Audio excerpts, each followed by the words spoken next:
안녕하세요 여러분, 재테크하는 월급쟁이입니다. 2023년 부동산 시장 빅데이터로 방향성을 읽어야 투자 시점과 투자 지역이 보인다. 궁금증 문의는 아래 메일로 주시기 바랍니다. 모든 투자의 책임은 본인에게 주어지며 본 내용은 투자의 참고 자료로만 활용하시기 바랍니다. 네, 오늘 금리를 기준금리를 0.25% 또 올렸죠. 그래서 우리나라가 지금 3.5, 기준금리가 3.5%가 됐고, 또 미국의 CPI가 발표가 됐습니다.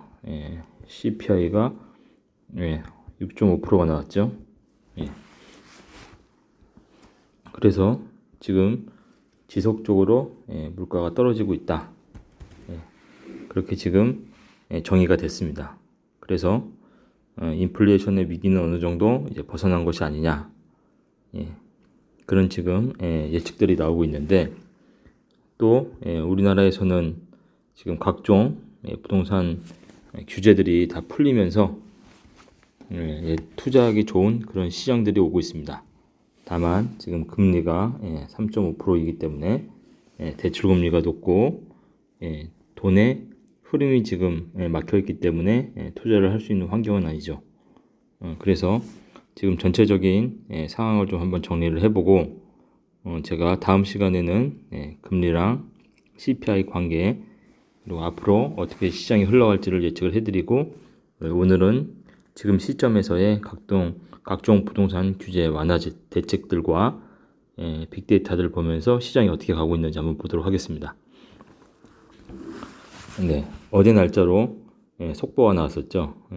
일시적 2주택자 주택 처분기한 3년으로 연장. 원래는 일시적 1가구 2주택자가 주택 처분기한이 2년이었는데 3년으로 바뀌면서 양도세, 비과세 혜택을 받을 수 있는 기간이 3년으로 늘어났습니다. 그러니까 집을 빨리 팔지 않아도 되는 거죠. 지금 정부에서는 집값이 급락을 하고 있으니까 집을 빨리 팔 필요가 없게 집값 하락률을 좀 완만하게 조정하려는 그 의도가 있어서 모든 규제를 지금 풀고 있습니다. 그리고 은행권 주담대 전세 대출 금리 인하가 지금 잇따르고 있죠. 실제 제가 앞 시간에도 말씀드렸지만 실제 기준금리는 계속 올라가고 있는데 10년채랑 지금 1년채 국고채 금리는 피크를 찍고 지금 하향을 하고 있습니다. 그렇다는 얘기는 앞으로 금리도 어느 정도 지금 3.5까지 올라갔죠. 어느 정도까지 유지하다가 떨어지는데, 그 떨어지는 시기가 이 10년물 국고채 금리가 피크를 찍은 작년 10월, 11월 이후 대략 1년에서 혹은 18개월 후가 될 확률이 높습니다. 그 얘기는 올 연말이나 내년 초가 이제 될 확률이 높은 거죠. 그리고 실제 시중에서 이제 주담대 전세자금 대출 금리도 이제 조금씩 좀 낮춰주는 그런 경향이 있습니다. 좀 보도록 하겠습니다. 그리고 어제 또 추가적으로 나온 거 빚내서 집사라는 식으로 소득 1억 넘어도 집값 9억까지 대출해준다. 그래서 어제 나온 게 특례 보금자리가 나왔습니다. 기존 것과 새로 개편된 내용을 보면 특례 보금자리는 대출 한도가 5억인데 그렇죠? 소득 한도가 없습니다. 대신에 금리가 우대형이 4.6에서 4.9%, 일반형이 4.7에서 5.05% 적용하는데, 이것은 30년 고정금리이기 때문에 지금처럼 대출금리가 높을 때는 유리한데, 앞으로 금리가 떨어지게 되면 불리할 수가 있죠. 그렇기 때문에 이 특례 보금자리로는 사용할지는 본인이 잘 결정을 해야 됩니다. 그리고 최근 아파트 하락 아파트 좀 보도록 하겠습니다. 서울 보면 서울에서 반포주공 가장 상승폭이 높았던 반포 주공이 22년 5월 달에 37억을 기록하고 22년 12월 9월 달 지난달에 26억을 기록해서 지금 하락률이 28%로 10.6억이 떨어졌습니다. 그리고 송파 잠실에 있는 잠실 주공 5단지도 21년 11월 달에 32억에서 22억으로 약 10.1억이 떨어졌죠. 그래서 30%가 하락했고, 그리고 개포 주공 6단지도 21년 7월 달에 28억에서 19억으로 9억 5천만 원, 33%가 떨어졌습니다. 그리고 경기 지역을 보면 경기 지역에서는 광교 중흥 S클래스가 21년 6월 달에 44평이 27억을 기록하고 지난달 12월 6일에 17억, 무려 9.7억이 하락을 했습니다. 35%. 그리고 과천에 있는 센트럴 파크 프로지오 서밋 21년 12월 달에 21억에서 22년 11월 불과 한 달 전에 14억으로 7억이 떨어졌습니다. 그래서 33%. 그래서 지금 서울, 경기, 그리고 대구, 대구 같은 경우도 월드마크 웨스트엔드가 69평이 7.4억 하락해서 43%. 그리고 만촌 삼정 그린코아 에듀파크 29평은 7.4억 하락해서 53%. 참 많이 하락했죠. 그리고 인천 같은 경우도 인천의 송도 아토인 프루지오 45평이 6.9억 하락해서 43%. 그렇죠? 그리고 검안역 로열 파크시티 프루지오 2단지 39평이 6.8억 그래서 약 48%. 그래서 대구, 인천, 세종 약 한 50%씩 다 하락을 했습니다. 그리고 강원도가 제일 늦게 하락하기 시작했는데 강원도조차도 지금 43%, 37%, 43% 이렇게 하락한 아파트들이 나오고 있다. 홍천군 홍천읍 주공일차는 거의 69% 하락한 물건이 나왔죠. 이렇게 지금 전국적으로 아파트 하락폭이 너무 크기 때문에 정부에서는 지금 모든 규제 정책을 좀 풀고 일시적 1가구 2주택 기한도 3년으로 바꿔주고 대출도 특례 보금자리 대출이 나왔습니다.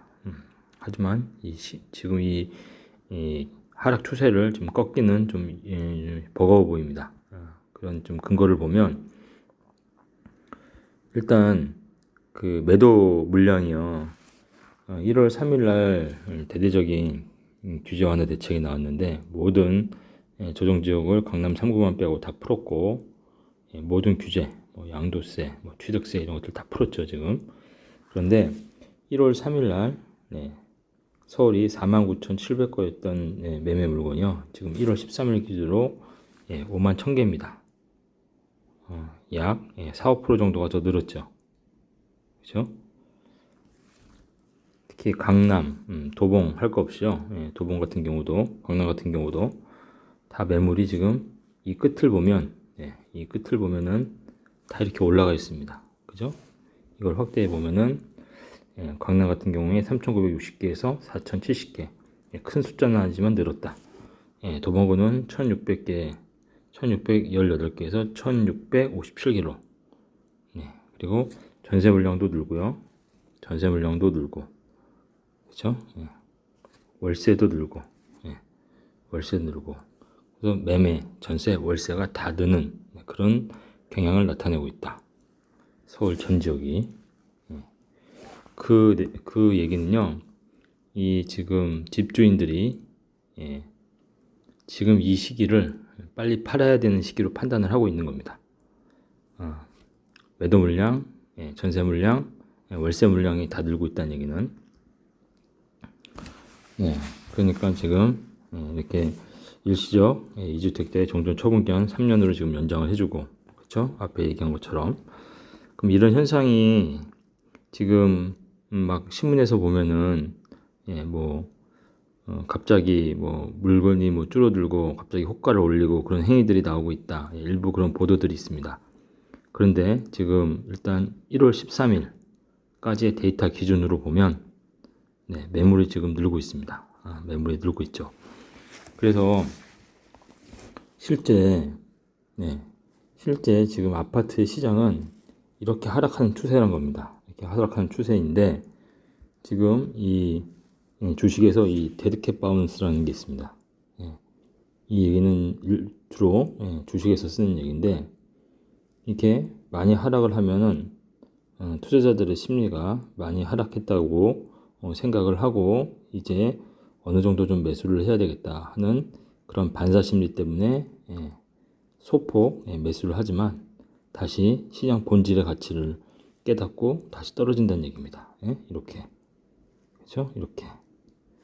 그런데 이게 부동산도 똑같습니다. 부동산도 똑같이 데드캣 바운스가 있습니다. 그 뜻은 아무리 죽은 고양이도 떨어지면 땅에서 튕길 수 있다. 그 뜻입니다. 그래서 지금 이런 부동산 시장도 주식의 데드캣 바운스처럼 급락에 따른 완화책으로 살짝 반등의 그런 심리가 있는 것이지 이런 데이터들을 보면 매도 물량이 전세 물량이 월세 물량이 다 증가를 하는 추세입니다. 계속 지속적으로 추세를 분석을 해야 되겠습니다. 그리고 팁으로 생활경제 WDB라는 게 있습니다. WDB라는 것은 경기가 일정 수준으로 회복한 뒤에 다시 침체에 빠지는 현상이 더블 딥에 대한 논란이 확산되고 있는데요. 더블 딥은 경기 침체 후에 잠시 회복기를 보이다가 다시 침체에 빠져지는 이중 침체 현상을 뜻합니다. 그래서 지금 이러한 더블 딥을 방지하기 위해서 아마 연준에서는 높은 고금리를 아마 유지를 할 겁니다. 어제 새벽이죠. 어제 새벽에 미국의 CPI가